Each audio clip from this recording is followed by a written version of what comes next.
មនុស្សដែលឯកាបំផុត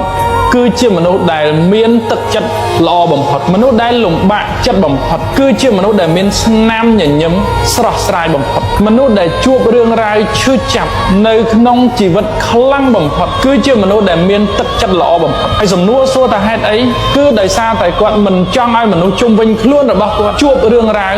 ដូចគាត់នោះទេគាត់ចង់ឲ្យមនុស្សជុំវិញខ្លួនរបស់គាត់ជួបតែរឿងល្អគាត់ចង់ឲ្យមនុស្សជុំវិញខ្លួនរបស់គាត់សប្បាយចិត្តគ្រប់ពេលវេលាព្រោះគាត់ដឹងថាបទពិសោធន៍នៃការឈឺចាប់ភាពឯកាភាពខ្មៅងងឹតនៅក្នុងជីវិតវាលំបាកប៉ុណ្ណាអញ្ចឹងគាត់អត់ចង់ឲ្យអ្នកដទៃលំបាកដូចគាត់នោះទេដូច្នេះបើសិនជាបងប្អូនឃើញអ្នកដទៃគាត់ចិត្តល្អគាត់ញញឹមច្រើនគាត់ធ្វើរឿងល្អច្រើនគាត់មានបេះដូងល្អគាត់ធ្វើបុណ្យច្រើនគាត់ធ្វើទង្វើល្អច្រើនមិនមែនមានន័យថាជីវិតរបស់គាត់សុទ្ធតែជួបរឿងល្អទេអាចជីវិតរបស់គាត់ជួបរឿងឈឺចាប់បំផុតអាចជីវិតរបស់គាត់ជួបរឿងឯកាបំផុតអាចជីវិតរបស់គាត់ជួបរឿងរ៉ាវលំបាកដែលយើងមិនអាចនឹកស្មានដល់នោះទេ